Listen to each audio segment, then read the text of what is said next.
Scott, how you doing, mate? Just your thoughts on the win over Livingston then? Yeah, we played quite well, to be perfectly honest. We got a couple of goals in, but we managed to score a few great goals, to be perfectly honest. And it's just about sorting small details out, and here's hoping we get everything together, especially for the big game coming up on Thursday for us. In terms of those small details, at the moment, is it a case of within the squad that even if you do concede two, you have the confidence and the quality within the squad that you'll score three? Is that the sort of mindset at the moment? It's just about us trying to win as many games as we possibly can. We go into every game wanting to win and wanting to keep a clean sheet. Sometimes that doesn't happen. Sometimes somebody scores a screamer, or sometimes there's a slight error. But it's about how you bounce back, and the lads bounced back really, really well. And we went 1-0 down, and we've came into the game. We've played some great football, and we've had a few chances as well and scored some great goals. So it shows you that the lads have got that winning mentality. How do you assess your own personal performance at the start of this season? You love this one, eh? How do you think I've been doing? It's not for me to say. How do you feel? I feel fine. Your manager was saying that you maybe could do a rest now and again. Is that what you want to do? Do you want to rest, or do you feel that you can do every game? It's up to the manager. That's, as I say, at the start of the season, he picks the starting 11 in the squad week in, week out, and sometimes he might think I need a rest. Sometimes he might think somebody else needs a rest. Hodgson had a rest at the weekend there because he's played a lot of games. He's been away with France and stuff like that. So that's up to the manager, and he picks the best team for that game, depending on everyone's form, depending on how people are feeling, if people have got little niggles as well. So for me, I've got great respect for the manager. So whoever he picks, we'll stand by him. Scott, about a month or so ago, when the postponements took place, there was a danger that Celtic could have dropped some way behind in the league because you were going to have to maybe catch up. The fact that you've been able to churn out the results since then, I mean, you touched on it there, but the mental resilience of this squad, I guess, is clear to see, isn't it? As I said before, we take it one game at a time. We look forward to the next game ahead of us. The last game, the Lennoxtown, we knew we were going to be up against a fight. We know they're strong, they defend really well, they're good at set plays as well. So for us, it's about us trying to keep the ball, trying to score and create as many chances as we possibly can and play as well as we possibly can. We're not going to play inch-perfect football every week. There's always teams going to score goals. There's going to be individual errors as well, but it's about how you bounce back, and the lads have been unbelievable for the last 9 seasons, to be perfectly honest, because there's always going to be ups and downs, but it's about how you get over those hurdles. Have you noticed any difference in the way that the season has started compared to others because of, I guess, the condensed pre-season, not as many games, I guess, and just everything that's happened in and around the club? Have you noticed anything different at all? We're used to going away for 14, 15 days away on pre-season, doing double sessions, but we've been kept in Scotland to be safer, and we've been working as hard as we possibly can, doing as much as we possibly can as well. But the lads are in great shape, they're in great condition as well to last 90 minutes, and we've got a great squad as well, so we will chop and change. I'm sure the manager will be thinking of that. And I know you mentioned the game on Thursday night, but you've also got a very big game on Sunday against Hibs, who've started really, really well. Will that present perhaps the biggest challenge that you faced in the league so far?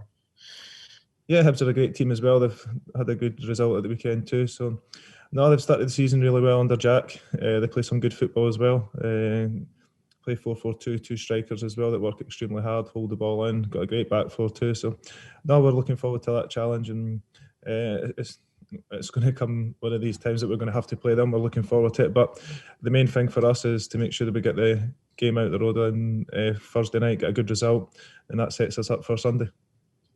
Scott, after the Ferencvaros result, how much have you been looking forward just to get back into European action to try and, almost right that wrong? Yeah, and as I say, every single game is not going to be perfect, but it's about how you bounce back, and we've got a big game on Thursday. We need to make sure that we win there, and then we start looking forward to hopefully the next round. Do the players still have the same fight, the same hunger when it comes to the Europa League instead of the Champions League? Yeah, we had an unbelievable campaign last year. Played Lazio, played Rennes, and got some great results. So we're looking forward to hopefully getting into the group stages. We know it's going to be hard. It's going to be different as well, being one leg, but we've got to deal with that on the day. We need to make sure we turn up. We have and get a good performance and a good result. I suppose the big nights like the one in Rome are the ones that inspire you in these early stages of the competition to get further and get sort of more nights like that. Yeah, we've always played well, and especially in Europe in the last few seasons. So we wanted Champions League. It wasn't to be. Now we need to make sure that we get into the group stages in Europa. There's obviously been a few new guys that have been brought in and guys that are maybe still getting used to the system. Do you just feel that this Celtic team, the performances are going to get better and better? The more the squad gels and the more people get used to the system. Yeah, definitely. New lads have been brilliant since coming in, so it's been good to see everybody, see them get a turn on the pitch as well, see them in training, working hard, and some of them still maybe need to get up to a little bit more fitness levels, but due to them coming from different teams, different pre-seasons as well, and it's just getting up to the same standards that we set, and everyone's not too far off that. Scott, you talk about the new boys coming in. Have you had a chance to put an arm around David Turnbull, give him a bit of advice, a midfielder, a young midfielder that, like you once were? A long time ago.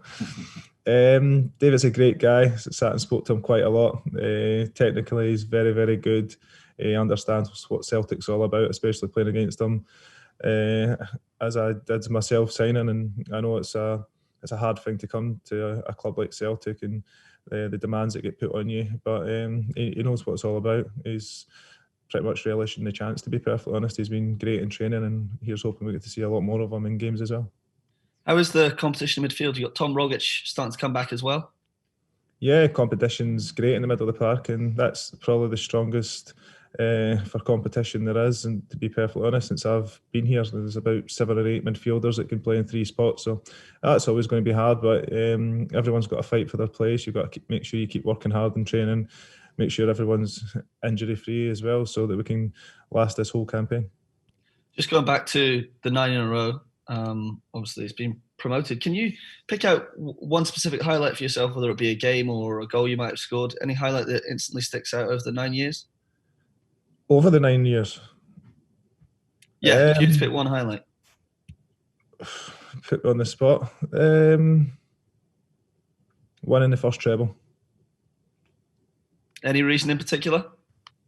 First time I've done it. Rogic's goal. The cup winning goal.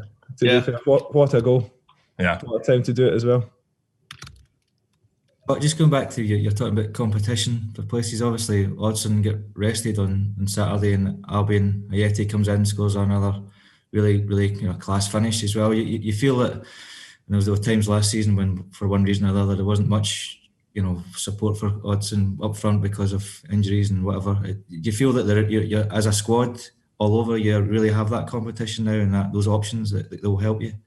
Yeah, that's the one thing the gaffer wanted to add. He wanted to add some quality so that we could rest players. You can chop and change. You can change formations as well. So he's done that. He's brought in some great players. And the good thing is we can play 3-5-2, we can play 4-3-3, 4-2-3-1, and we can just chop and play whatever we want, to be perfectly honest, during the game with the players that we have got in there, because Odsonne can drop into a 10 nice and easy. He likes to play up top as well, but he can also drop off. And Albie's the one that's been holding the line. He's been holding the ball in, and he's been creating chances and scoring some great goals as well. So it's great. Competition's huge, and it's what pushes everybody on, and that's what we need in this squad. I know you and Callum have started every game, aren't you? They're the ones that have done that. You said that the midfield competitions, you've never felt it stronger. Do you feel that you have to really fight even harder to play now as a midfielder? Yeah, definitely, and we've got a lot of great players, got a great squad, to be perfectly honest, and especially in the middle of the park. But the manager can only pick 3, even though we've got 7 or 8 top quality players. But we'll have to make sure we keep working, keep winning games, and we keep the winning mentality going.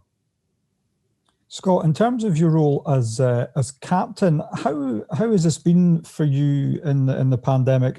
Have players been coming to you at all for kind of any extra bits and pieces of advice, that kind of thing? They've been going more to our doctor and our physio and stuff like that for that, to be perfectly honest. They know pretty much everything that's going on. The rules for ourselves as well is a little bit more stricter than what is on everybody else. But no, they go direct to them because they know pretty much everything. And I think the main thing is we just try and be as safe as we possibly can, and the lads have done that well so far.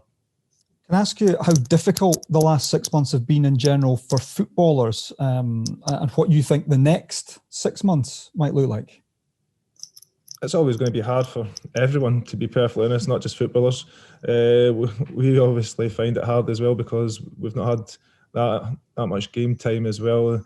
It's hard without the fans. It's been hard with not as much pre-season as we're used to go away travelling to. It's hard with not going away in Europe as well to play in those home and away legs. But you've got to try and get over that. You've got to just try and take the positive out of every situation. We're still lucky enough to be playing through this pandemic now.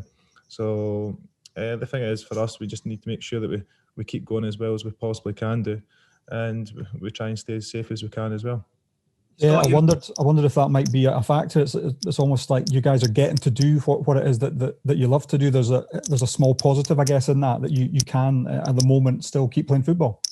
Yeah, definitely. There's a lot of people still working from home, still on furlough as well. So it'll be hard for them. Kids in the house daily trying to work from home as well. So it's going to be a hard situation for them. We're lucky enough. We get out. We get to run about in the sunshine when it is sunny here, and do what we love to do. But we just want everyone to be as safe as we possibly can. Scott, you mentioned there about the lack of fans coming in. As a player like yourself who enjoys that intensity and the noise of the crowd, is that something that you've missed most about this whole period and coming back in, and something that, you know, Neil Lennon said before, that you aren't hitting top gear quite yet? Is that maybe the missing element that you have to adjust to? Yeah, I think football's totally different without fans, and we miss them, they miss us. It's hard when you score, you go to celebrate, and you've only got your 11 teammates and the good old sound all over the stadium as well when it's 5 seconds behind. But that's the hardest thing. You want to play in front of fans, and especially at Celtic Park, and we've got players that have never experienced it, so we want them to come here and experience what a Celtic Park day is and what a light show is at Celtic Park as well. The numbers look as if they've been on the rise, and that there could be maybe more restrictions put in place over the next week or so. Does that concern you, that could delay even further the return of fans? We'll just take the club's lead by that. We want fans back as quick as possible, to be perfectly honest, but we need to do what's right for the country and abide by the rules. Well, is there a best thing and a worst thing in terms of these new kind of situations? Like, can you hear the manager more? Is that a good thing? There's a lack of atmosphere. Is that a bad thing? How would you kind of weigh up the first few games? Yeah, we've managed to get a lot of good positives out of it. We're sitting quite well in the league. We could always get better. We always try and improve on every single game. A lot of watching games back and how we can improve different situations, defending, attacking, when we're defending without the ball as well. So I think for that, the one negative, you can maybe hear the chat, the banter between the lads as well, and everyone else can hear that. You mentioned defending there. Do you think you're letting in too many goals? Is that something that you're talking about as a squad, or the managers talking about? I mentioned attacking and defending, not. Yeah, are the attackers saying we're having to score 3 goals to win a game? They enjoy doing that. It's their job.